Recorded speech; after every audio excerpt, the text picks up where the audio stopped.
Good morning students, welcome back to online classes of Bagadia Bal Vidya Niketan. In previous lecture we have completed the chapter cells, cell organelles, cell division. We have completed that. Today we are going to discuss about new chapter number 6, tissues. Okay, so let me start. देखिए tissues क्या होते हैं, सबसे पहले definition देख लीजिए. Tissues क्या होते हैं? Tissues a group of similar sales.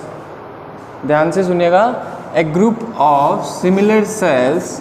वैसे टिश्यूज़ को अपन अगर डिफाइन करते हैं तो ग्रुप ऑफ सेल्स बोलते हैं, तो ग्रुप ऑफ सेल्स नहीं होता है, ग्रुप ऑफ सिमिलर सेल्स. ऐसी सेल्स जो सिमिलर होंगी, that perform a specific functions. वो एक स्पेसिफिक पर्टिकुलर फंक्शंस को क्या करेगी, रेस्पॉन्सिबल होती है उसको करने के लिए, तो वो होता है ग्रुप सेल्स का टिश्यूज़.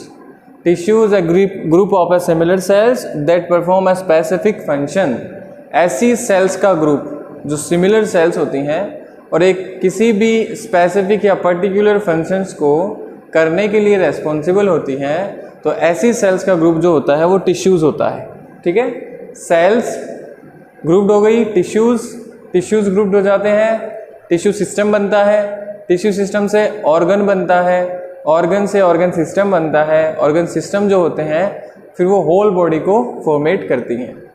ठीक है, तो सबसे पहले अपन ने टिश्यू की क्या देखी, डिफाइन किया टिश्यू को, डेफिनेशन देखी. अब उसके बाद देखिए टिश्यूज़ जो होते हैं, टाइप्स ऑफ टिश्यूज़ जो है, mainly there are two types of tissues. First is plant tissues and second one is animal tissues.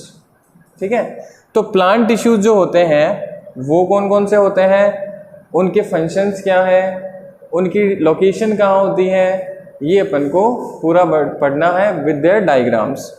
फिर एनिमल टिश्यूज़ वो भी अपन को पढ़ने हैं. तो अपन स्टार्ट करते हैं विद द प्लांट टिश्यूज़. अब देखिए प्लांट टिश्यूज़ जो होते हैं वो मेनली अपन को पता है कि प्लांट्स में ही पाए जाते हैं. प्लांट्स में लोकेटेड कहाँ होते हैं, उनका फंक्शंस क्या है, वो अपन आराम से पढ़ेंगे आसानी से. देखिए फर्स्ट जो है वो है प्लांट टिश्यूज़ में. प्लांट टिश्यूज़ जो होते हैं मेनली जो है वो दो टाइप के हैं, टू टाइप्स जो है प्लांट टिश्यूज़ होते हैं. फर्स्ट है मेरिस्टेमेटिक टिश्यू और सेकंड जो है वो है परमानेंट टिश्यू.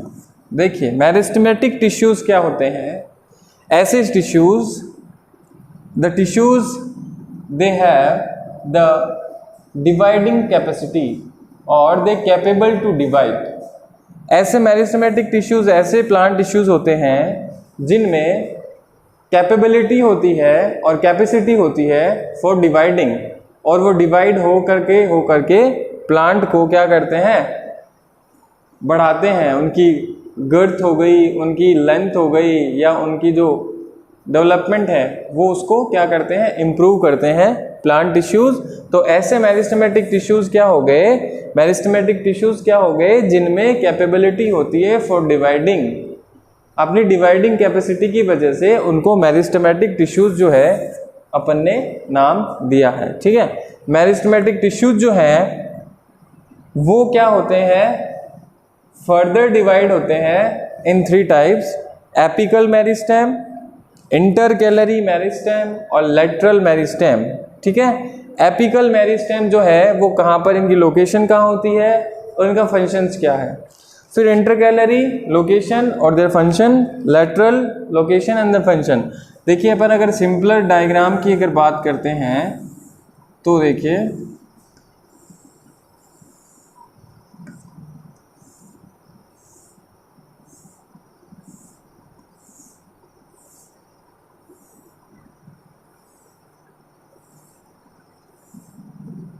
देखिए ये डायग्राम अगर मानते हैं अपन प्लांट स्टेम का है, किसी प्लांट स्टेम का है ये डायग्राम, तो देखिए जो एपिकल मीन्स होता है जो ऊपर वाली होती है, जो भी ब्रांचेस हैं या स्टेम का पार्ट है, रूट का पार्ट है ना, जो कहाँ पर होता है, एपिकल होता है. एपिकल मीन्स सबसे टॉप वाला होता है ना. वो जो टिश्यू होता है परमानेंट टिश्यू, सॉरी मेरिस्टेमिक टिश्यू वो होता है एपिकल। क्या होता है? Apical meristem. ये वाला जो टिश्यू होता है जो टॉप पर होता है ना, टिप पर होता है, स्टेम हो चाहे रूट हो, उसको अपन कहते हैं एपिकल मेरिस्टेम। उसके बाद देखिए कोई भी प्लांट होता है उसमें ब्रांचेस जाती रहती हैं, है ना, तो एक ब्रांच के बाद जहाँ दूसरी ब्रांचेस आती है, जैसे मान लीजिए ये और ये वाला जो स्पेस होता है इसको क्या कहते हैं? नोड कहते हैं, है ना। और इन दोनों के बीच की जो जगह होती है उसको इंटर नोड कहते हैं। क्या कहते हैं? Inter node. नोड जहाँ से ब्रांचेस अराइज होती हैं और जो दो नोड होती हैं उनके बीच का जो स्पेस होता है वो इंटर नोड होता है, ठीक है। तो जो इंटर कैलरी होता है, इंटर कैलरी वो प्रेजेंट होता है नोड्स, और जो लीव्स होती है इंटर नोड्स होती हैं, वहाँ की ग्रोइंग जहाँ होती है वहाँ पर इंटर कैलरी, मतलब यहाँ पर इंटर कैलरी मेरिस्टेम है वो प्रेजेंट होता है।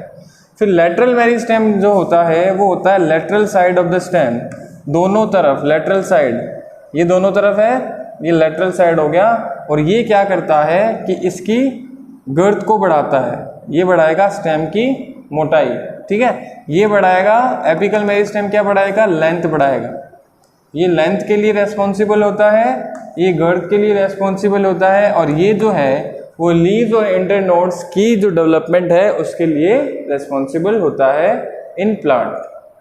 एपिकल मेरिस्टेम क्या होता है? जो टिप पर रहता है, स्टेम हो चाहे रूट हो, रूट और स्टेम के जो टिप पर होता है उसको एपिकल मेरिस्टेम कहते हैं। फिर लेटरल साइड, लेटरल जो होता है, लेटरल क्या होता है कि स्टेम जो है उसके दोनों तरफ, स्टेम के लेटरल साइड अगर कोई टिश्यू है तो वो होता है लेटरल मेरिस्टेम।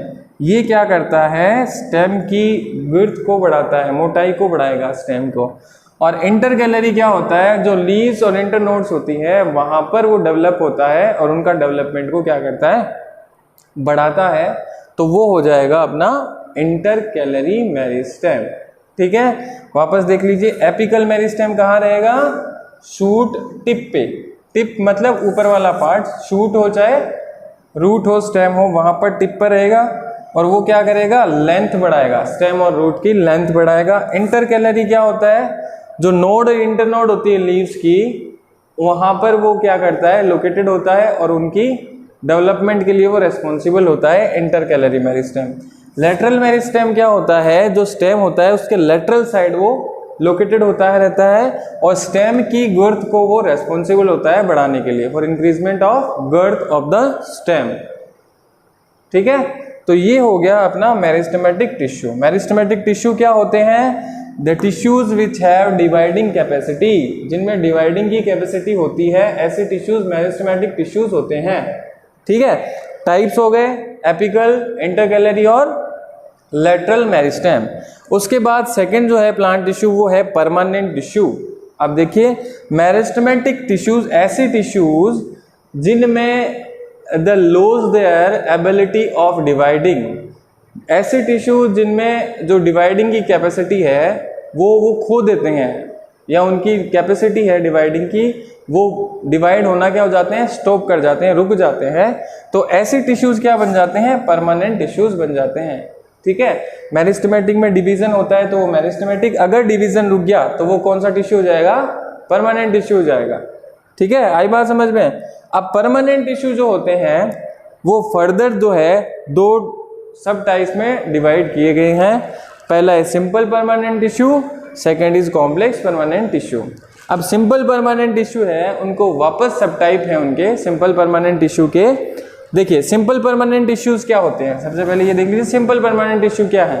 परमानेंट टिश्यू क्या हो गए? जिनमें एबिलिटी नहीं है डिवीजन की, they lose their ability of division. तो ऐसे टिश्यूज जो है वो परमानेंट टिश्यूज होते हैं। अब परमानेंट टिश्यूज के भी सब टाइप है, सिंपल परमानेंट और complex permanent. Simple permanent tissue जो होते हैं तो they contain same number of cells, same cells, they contain same cells, या एक ही टाइप की सेल से अगर ये बनते हैं कोई टिश्यूज परमानेंट टिश्यू तो वो सिंपल परमानेंट टिश्यू होते हैं, ठीक है। पेरेन्काइमल सेल हो गया, कॉलेनकाइमल सेल हो गया और स्केलेनकाइमल, एक ही टाइप की सेल से ये मिलकर बनते हैं, इसलिए इनको कहते हैं सिंपल परमानेंट टिश्यू, परमानेंट तो है ये, लेकिन सिंपल भी है। सिंपल कैसे हो गए कि एक ही टाइप की सेल से ये मिलकर फॉर्मेट हो रहे हैं, इसके लिए इनको कह दिया सिंपल परमानेंट टिश्यू। ठीक है। फर्दर इसके सब टाइप्स हैं, वो है देखिए parenchyma. Parenchyma simple permanent tissue क्या होते हैं वो अपन पढ़ेंगे। कॉलेनकाइमा क्या होते हैं और स्क्लेरेनकाइमा क्या होते हैं, ये भी अपन को पढ़ना है। उसके बाद देखिए कॉम्प्लेक्स परमानेंट टिश्यू है। कॉम्प्लेक्स परमानेंट टिश्यूज क्या होते हैं? सिंपल परमानेंट टिश्यू में एक टाइप की सेल थी, तो कॉम्प्लेक्स परमानेंट में एक से ज़्यादा टाइप की सेल हो जाएगी। मतलब जो अलग अलग सेल से मिलकर जो बने हैं, फॉर्मेट हुए हैं, डिफ्रेंशिएटेड सेल से मिलकर जो बने हैं परमानेंट टिश्यू, वो हो जाएंगे कॉम्प्लेक्स परमानेंट टिश्यू। ये एक टाइप की सेल से नहीं मिलकर बनते हैं, एक से ज़्यादा टाइप की जो सेल्स होती हैं उनसे ये मिलकर बने होते हैं। ठीक है, complex permanent tissue. Complex permanent tissue जो होते हैं वो एक जाइलम होता है और एक होता है फ्लोएम। जाइलम और फ्लोएम ये प्लांट में क्या करते हैं? देखिए जाइलम जो है वो वाटर ट्रांसपोर्टेशन का काम करता है। जाइलम क्या करता है? वाटर ट्रांसपोर्टेशन का काम करता है। वाटर ट्रांसपोर्टेशन वैसे कौन करता है? वाटर को एब्जॉर्ब कौन करेगा? रूट्स। तो रूट्स क्या करेगी? रूट एब्जॉर्ब होगा तो स्टेम वाया वो पूरी ब्रांचेस वगैरह सब में घूमेगा। जाइलम जो होता है वो यूनिडायरेक्शनल क्या करता है? ट्रांसपोर्टेशन करता है। यूनिडायरेक्शनल मतलब सॉइल है, सॉइल में से वाटर एब्जॉर्ब करा जाइलम टिश्यू ने। ठीक है, जाइलम टिश्यू एब्जॉर्ब करेगा, फिर वो स्टेम तक जाएगा, स्टेम के बाद लीव्स तक जाएगा, ब्रांचेस सब तक जाएगा। लेकिन जो एब्जॉर्ब हुआ वाटर है जो लीव्स तक चला गया वो वापस जो है रूट्स तक नहीं आता है।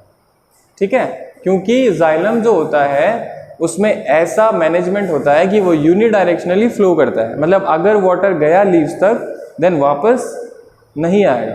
ठीक है, तो ये यूनिडायरेक्शनल क्या करता है? ट्रांसपोर्टेशन का फ्लो करता है। फिर सेकंड है फ्लोएम। फ्लोएम जो होता है वो प्लांट्स में जो फूड मटेरियल्स हैं उनका क्या करता है? ट्रांसपोर्टेशन करता है। फूड मटेरियल्स का ट्रांसपोर्टेशन करता है फ्लोएम।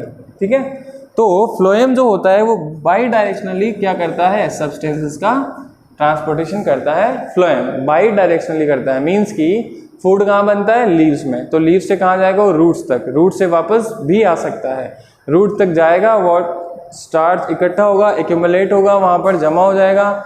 जो एक्स्ट्रा होता है वो वापस लीव्स में, है ना, ब्रांचेस में, स्टेम्स में चला जाता है। लेकिन वाटर जो होता है वो यूनिडायरेक्शनली, जाइलम जो होता है वो यूनिडायरेक्शनली क्या करता है? फ्लो करता है ट्रांसपोर्टेशन का।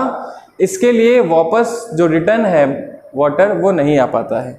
ठीक है, तो meristematic tissue, permanent tissue, permanent tissue में भी सिंपल और कॉम्प्लेक्स परमानेंट टिश्यू ये अपन ने कर लिए हैं। फर्दर जो है अपन इसको पढ़ना है वो अपन स्टार्ट करेंगे परमानेंट टिश्यू से। ठीक है।